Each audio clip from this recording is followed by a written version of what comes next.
திடநிலைமை இந்த பாடத்திலிருந்து பொருள்மைய கனசதுர அமைப்பின் பொதிவுத்திறன் சதவீதத்தை கணக்கிடுக.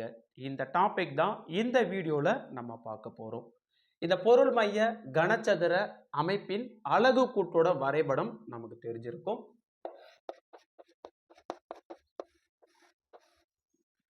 இந்த பொருள்மைய கனசதுர அமைப்பினுடைய அலகு கூட்டுல மொத்தம் 8 மூலைகள் காணப்படுவாங்க. 8 மூலையிலும் ஒவ்வொரு அணுக்கள் இருக்கும். இதோட மைய பகுதியில் ஒரு அணு இருப்பாங்க. அந்த மைய பகுதியில் காணப்படக்கூடிய அணுவானது மூலையில் காணப்படக்கூடிய ஒவ்வொரு அணுவையும் தொட்டுக்கொண்டு காணப்படும். பாருங்க, இந்த மாதிரி இருப்பாங்க.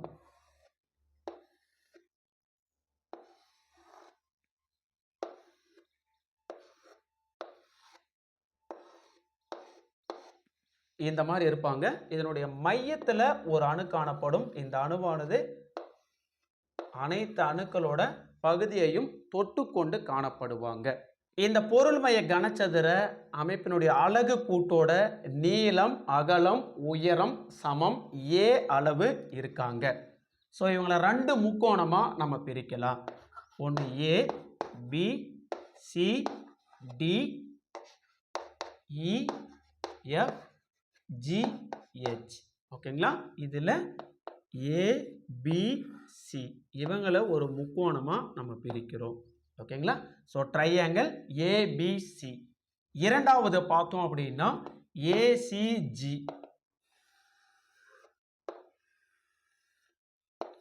இரண்டாவது ACG. இந்த 2 முக்கோணத்துக்கும் பித்தாகரஸ் தேற்றத்தை நம்ம அப்ளை பண்ண போறோம். ஃபர்ஸ்ட் யாரு அப்படின்னா ட்ரையாங்கிள் ABCE. ஓகேங்களா? ஸோ இதில் AC ஆனது கர்ண பக்கம், AB BC அடுத்தடுத்த பக்கங்கள். அப்போ கர்ணத்தின் வர்க்கமானது மற்ற இரு பக்கங்களின் வர்க்கங்களின் கூடுதலுக்கு சமம்.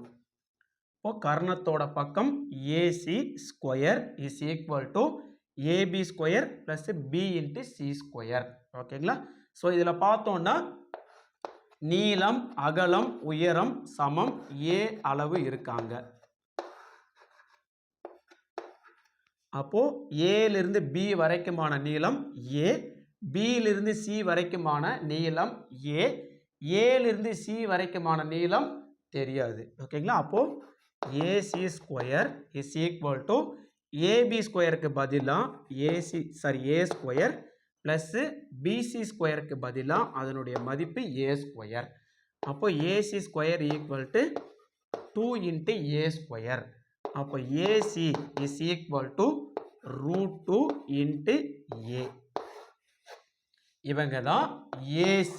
இதுக்கு இடைப்பட்ட தூரம் எவ்வளோ இருக்காங்க அப்படின்னா √2 இன்ட்டு A தூரம் இருக்காங்க. அடுத்த முக்கோணம் ACG. இவங்களுக்கு நம்ம பித்தாகரஸ் தேற்றத்தை அப்ளை பண்ண போறோம். இப்போ இதுல கர்ண பக்கம் யாருன்னா AG. அப்ப AG square is equal to AC square plus C into G square. AC square plus C into G square. இதுல AC ஸ்கொயருக்கு பதிலாக √2 இன்ட்டு A அந்த மதிப்பை அப்ளை பண்ண போறோம். காரணம்னா ஏசிக்கு இடைப்பட்ட தூரம் √2 இன்ட்டு A. அப்போ √2 into A the whole square plus சியிலிருந்து G வரைக்குமான தூரம் A அந்த மதிப்பை இங்கே அப்ளை பண்ண போகும். ஓகேங்களா? அப்போ இங்கே √2 into √2 into A square plus A square. √2வையும் மல்டிபிள் பண்ணோம்னா நார்மல் 2. அப்போ 2A square plus A square. ரெண்டுத்தையும் ஆட் பண்ணோம் அப்படின்னா 2A square plus A square 3A square. இவங்க AG square is equal to, அப்போ AG is equal to √3 into A. அப்போ AG இந்த பக்கத்தினுடைய மதிப்பு எவ்வளோ இருக்காங்கன்னா √3 இன்ட்டு A தூரம் இருக்காங்க. இந்த ஏலிருந்து G வரைக்கும் பார்த்தோம் அப்படின்னா எத்தனை கோளங்கள் அமைஞ்சிருக்காங்கன்னு நம்ம பார்க்கணும். ஸோ இந்த அலகு கூட்டோட இந்த மூலையில் ஒரு அரை அணு அமைஞ்சிருக்கிறாங்க. இதனுடைய மையப்பகுதியிலிருந்து இந்த வெளிவட்ட பாதை வரைக்குமான தூரத்தை R. இதை எதை பேஸ் பண்ணி நம்ம சொல்கிறோன்னா அணு ஆரம். ஓகேங்களா?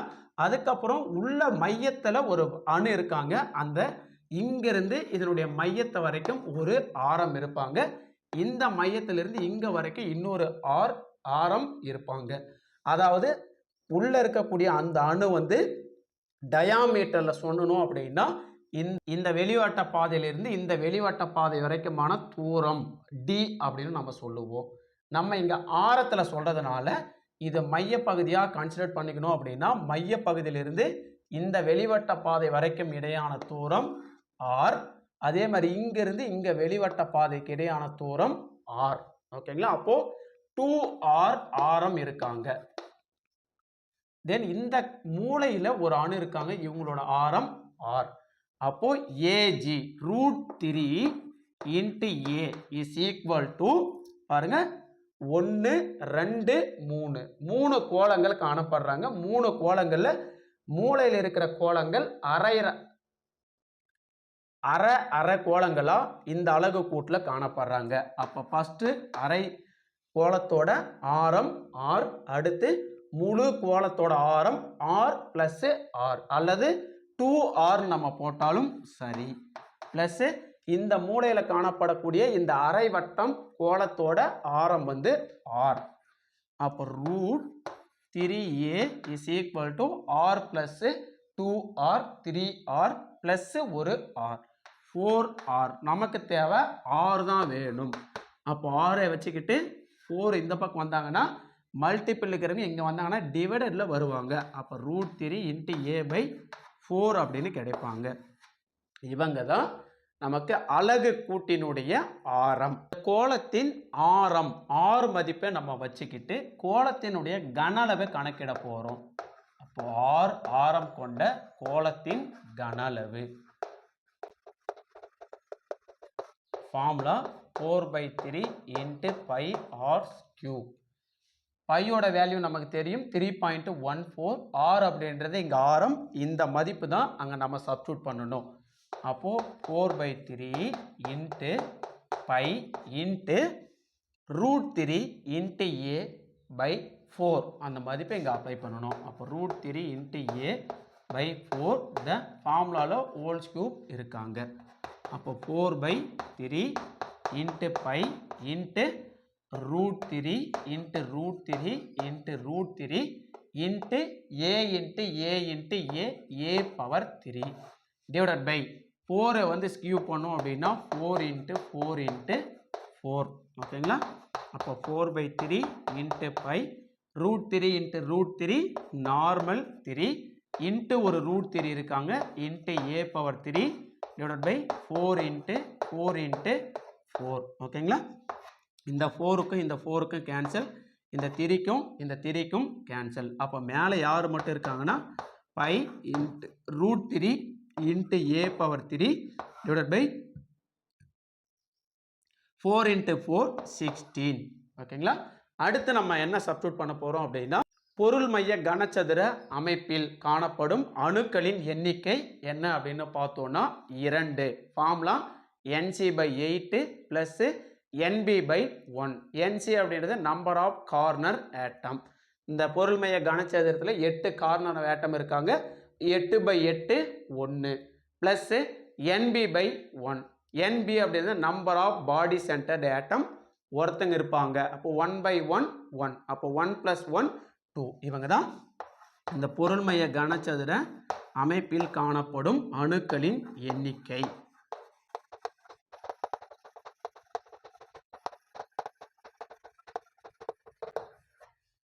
இரண்டு. ஓகேங்களா?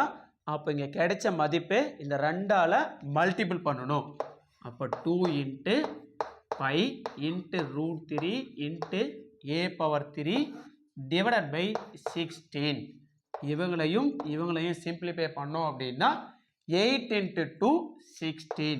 அப்போ pi into √3 into a power 3 divided by 8 அப்படின்னு கிடைக்கிறாங்க.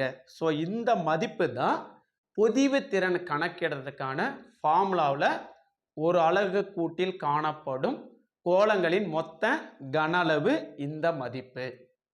பொதிவு திறன் கணக்கிடுறதுக்கான வாய்ப்பாடு ஒரு அலகு கூட்டில் காணப்படும் கோளங்களின் மொத்த கன அளவு வகுத்தல் அலகு கூட்டின் கன அளவு இன்ட்டு 100. பாருங்க, இங்க இருக்கிற மதிப்பு தான் நமக்கு ஒரு அலகு கூட்டில் காணப்படும் கோளங்களின் மொத்த கன அளவு. Pi into √3 into a⁻3 divided by 8. இப்போ அலகு கூட்டின் கன அளவு தெரிஞ்சதுன்னா பொதிவுத்திறன் ஈஸியாக கணக்கிட்டுறலாம். அப்போ அலகு கூட்டின் கன அளவு கனசதுரத்தில் நீளம், அகலம், உயரம் இவங்க 3 பேருமே அளவு சமம். எவ்வளோ இருக்காங்கன்னா ஏ அளவு இருக்காங்க. எல்ன்றது லென்த், ஓகேங்களா, நீளம். பின்றது பிரெத், அகலம். ஹெச் அப்படின்றது ஹைட், உயரம். இது 3மே சமம். அப்போ ஏ இன்ட்டு ஏ மூணுத்தையும் மல்டிபிள் பண்ணோம் அப்படின்னா a⁻3. இவங்க தான் அலகு கூட்டின் கன அளவு. இந்த மதிப்பை இங்கே அப்ளை பண்ணிக்கலாம். ஒரு அலகு கூட்டில் காணப்படும் கோளங்களின் மொத்த கன அளவு அங்கே இருக்காங்க. Pi into √3 into a⁻3 divided by 8 divided by அலகு கூட்டின் கன அளவு a⁻3 இன்ட்டு 100. ஸோ இந்த a⁻3யும் இந்த a⁻3யும் கேன்சல் ஆயிடுவாங்க. மேலே பை இன்ட்டு √3 டிவைடட் பை 8 இருக்கிறதுனால இந்த 8 கீழே வந்துடுவாங்க. அப்போது pi into √3 into 100 divided by 8 அப்படின்னு இருப்பாங்க. ஸோ இந்த 8ஐயும் 100ஐயும் சிம்பிளிஃபை பண்ணலாம். 12 இன்ட்டு 8 96. அப்போது 12 டைம்ஸ் அப்ளை பண்ணோம் அப்படின்னா 96, மீதி 4 இருப்பாங்க. புள்ளி வச்சுக்கிட்டு 0 சேர்த்தனோன்னா 40. 5 இன்ட்டு 8 40. இப்போ 12.5. ஓகேங்களா. அப்போது பை இன்ட்டு √3 இன்ட்டு 12.5. இந்த 3 வேல்யூவை சிம்பிளிஃபை பண்ணோம் அப்படின்னா பொருள் மைய கனசதுர அமைப்பினுடைய பொதிவுத்திறன் சதவிகிதம் கிடைச்சிருவாங்க. பைக்கு மதிப்பு 3.14 இன்ட்டு √3யோட மதிப்பு 1.732 இன்ட்டு 12.5. இவங்களை எல்லாத்தையும் சிம்பிளிஃபை பண்ணோம் அப்படின்னா நமக்கு 68% கிடைக்கிறாங்க. இப்போ பொருள் மைய கனசதுர அமைப்பினுடைய பொதிவுத்திறன் சதவிகிதம் 68%. ரிமைனிங் 32% இந்த பொருள் மைய கனசதுர அமைப்பில் வெற்றிடம் காணப்படுறாங்க.